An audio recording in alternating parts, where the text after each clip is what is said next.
Donald Trump's health is collapsing as he heads to the NATO summit in Ankara, Turkey.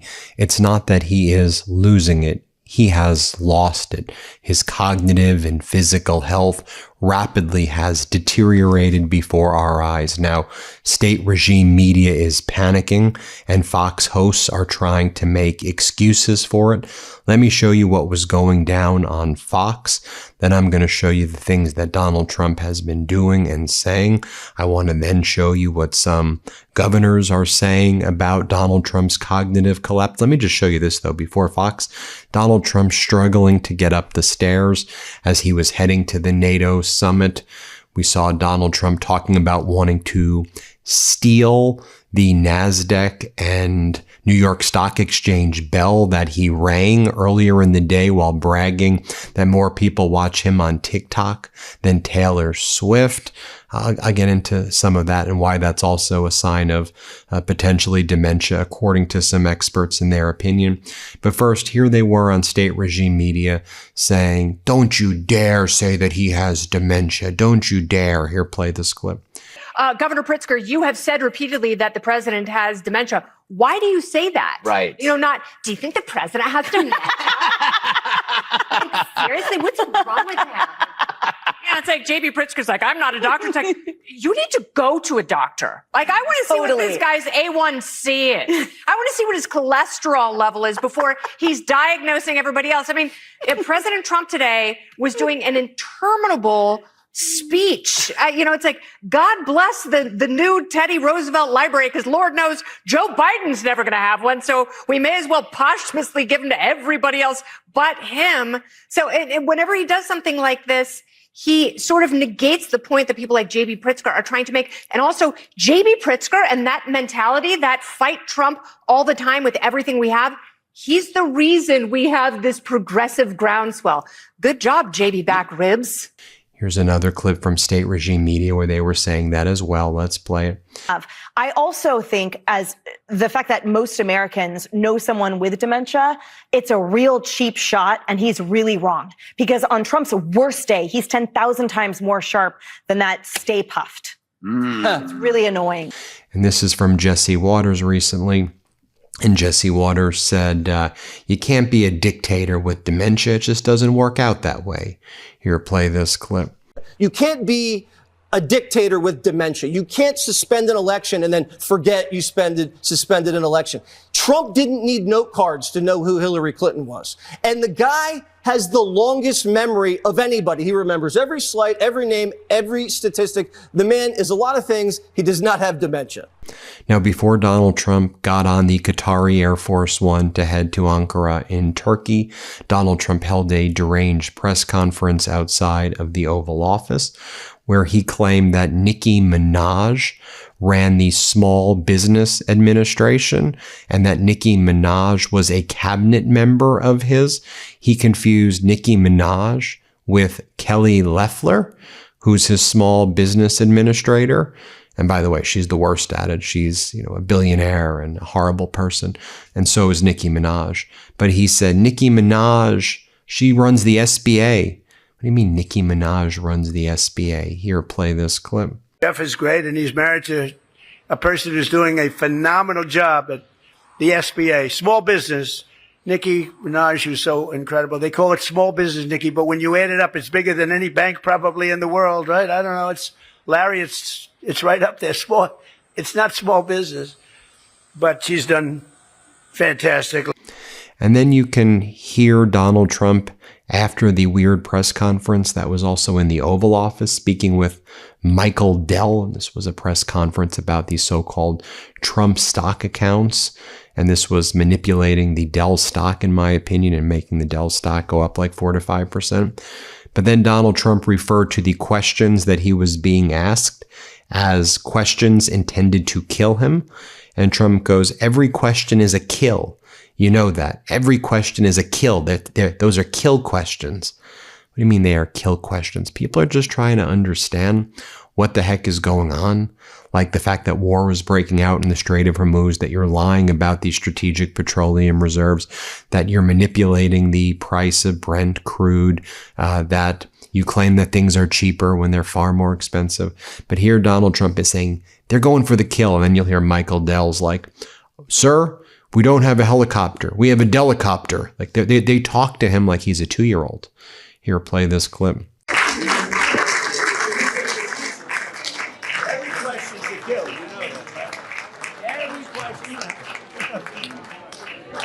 Every question's a kill. Right? Sir, we don't have a helicopter. We have a delicopter. And then Donald Trump talked about how he wants to steal the New York Stock Exchange and NASDAQ bell that he rang earlier. And he goes to his Treasury Secretary, Scott, I'm supposed to give it back, but I don't want to give it back. Here's what he says. Let's play it. This morning, many of you joined me in the Oval Office for the ringing of the opening bell. And something happened that was incredible. Never happened before. We had the New York Stock Exchange and NASDAQ, the top of both. These are great people, but they never did a bell and opening together. This is the first time. And there's the bell right there. And I said, it's so beautiful. I'm not giving it back. I don't know if it's supposed to go back, but they're going to have to fight like hell to get it back. We're not giving it back. Do you understand that, Scott? Don't let it leave. It's so beautiful. But that's the bell we rang. You know, and this reminds me of an incident that happened over the past few days as well, where he was at that Teddy Roosevelt Center. Remember, he was having the delusional conversation with AI Teddy Roosevelt, and he thought AI Teddy Roosevelt was actually alive, and he was having like a whole conversation. I'm not exaggerating. He thought AI Teddy Roosevelt was alive. And then when he was doing the ribbon cutting, he wanted to steal the scissors. So he took the very sharp and pointy scissors and started like shoving it in his jacket pocket. And this is an important thing because what lots of behavioral specialists and people who study dementia will say, doing that looks a lot like dementia. I agree. I'm giving you my opinion, of course, but US-based pathologist Hilary Shea talks about how Donald Trump doing this and wanting to like steal everything is a sign of frontal lobe impairment. She works in neurological rehabilitation, and I've heard a lot of other experts say this as well and share their opinion, that this kleptomaniac behavior looks like a sign of dementia as well. And she says you also can read from the book Regime Change by Maggie Haberman and Jonathan Swan, how Donald Trump would go into the hallway and start hoarding things and stealing things and sleeping within his room. Remember, Melania took over the main bedroom, doesn't let Trump sleep there, even though she's rarely there. So Trump sleeps in a room like next to the living room area, and then he kind of hoards everything as well. And she says that certain dementia patients have kleptomania. Stealing is usually a symptom of changes in the brain affecting memory, judgment, impulse control. It's an example of executive dysfunction, showing damage to the frontal lobes that impair planning and judgment and inhibition, hence the term disinhibition. And that can make it harder to resist an impulse and recognize what's appropriate or inappropriate. So here's Doug Burgum, the Interior Secretary, warning Donald Trump not to run around. Hey, Donald, don't run with the scissors. Don't run with the scissors. Here, play this clip. See you down at the amphitheater after that. But President, let's grab a scissors. They did say no running with these. We'll be... And then he runs with the scissors and tries to put the scissors in his pocket. You can see for yourself right here.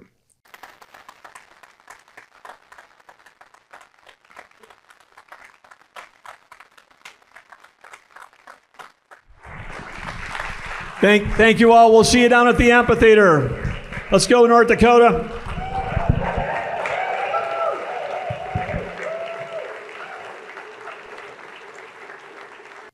Okay. On the show between Jack Cucciarella on Sunday, he interviewed Governor Newsom, and they had a conversation about this. Here's what Governor Newsom had to say. Play this clip. I mean, I saw Ted Lieu, Congressman Lieu, talk about this very substantively and soberly the other day in a legitimate way of asking, legitimately wanting to ask some basic questions. But yeah, you're right. It's not just the mockumentary side of this. It's not just, the SNL skit version of this. Oh, he's falling asleep, the memes around this. You're right. I said this a year and a half ago when I had a chilling conversation where I'm like, he's repeating himself. Mm-hmm. And I was like, I said, he's like a pitcher that's lost 10, 15, 20 miles an hour on his fastball. And then the next time I talk to him, he's repeating himself. And I'm like, no, I'm being too generous. I don't think it's just the arms lost a little bit. There's something else missing here.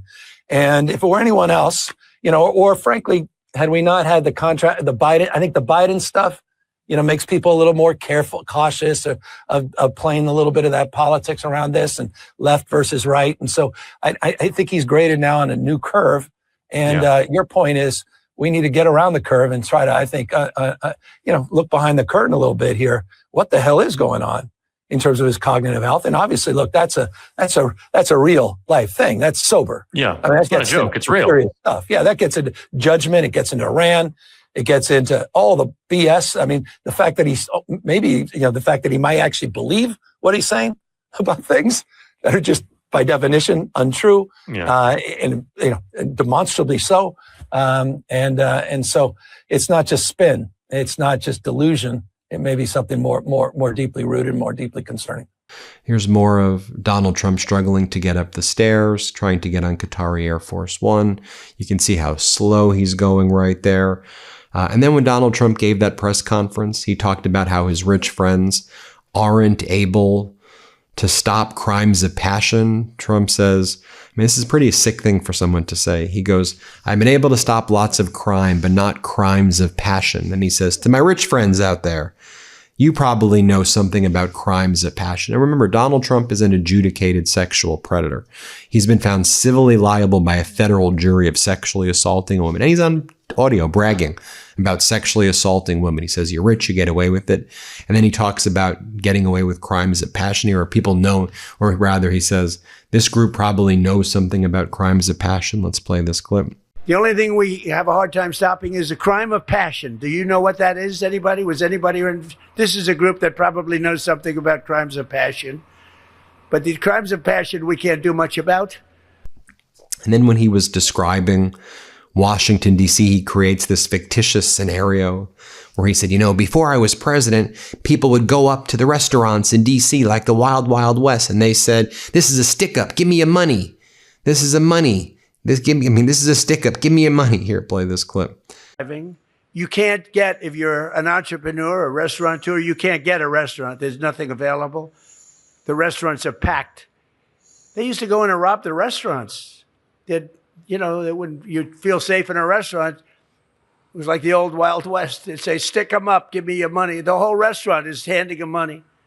And now if that ever happened, those people would be in deep trouble, deep. We hit them very hard. And then he also says that 91% of the crime in D.C. were caused by people with mental problems. He's, I think, talking about himself here. Play this clip. If it was caused by 91%, you got a problem. But 91% of the crime in Washington, D.C., as an example, was caused by 2.1% of the population. These are many career criminals, sick people, mental problems. But 2.1% in the case of Washington.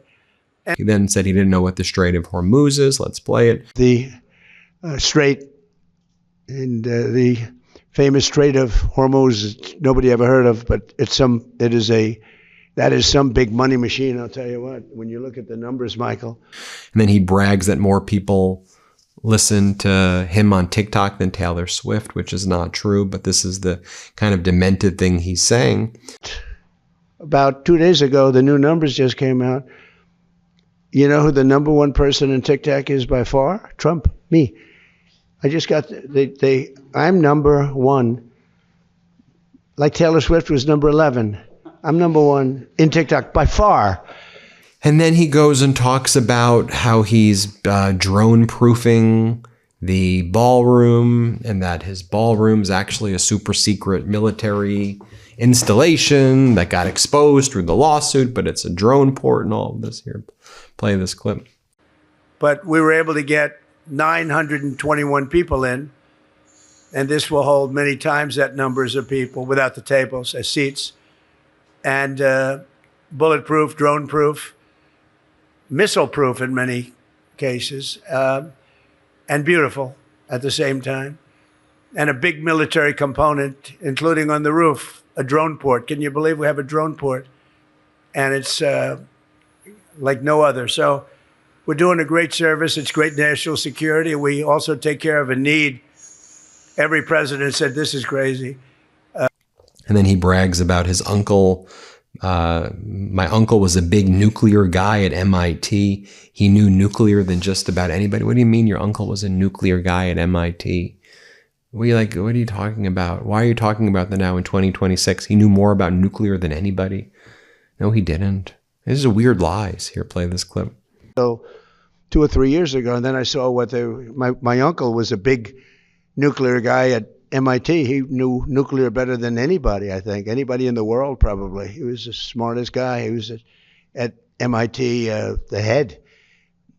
And then he's heading to Turkey now, where he's obviously going to embarrass us at this NATO summit. He's obviously going to embarrass. I mean, this whole thing is an embarrassment. It's horrible. Anyway, let me know what you think. Hit subscribe. Let's get to 7 million subscribers. And thanks for watching, everybody. We appreciate you. Love this video? Support independent media and unlock exclusive content, ad-free videos, and custom emojis by becoming a paid member of our YouTube channel today. You can also gift memberships to others. Let's keep growing together.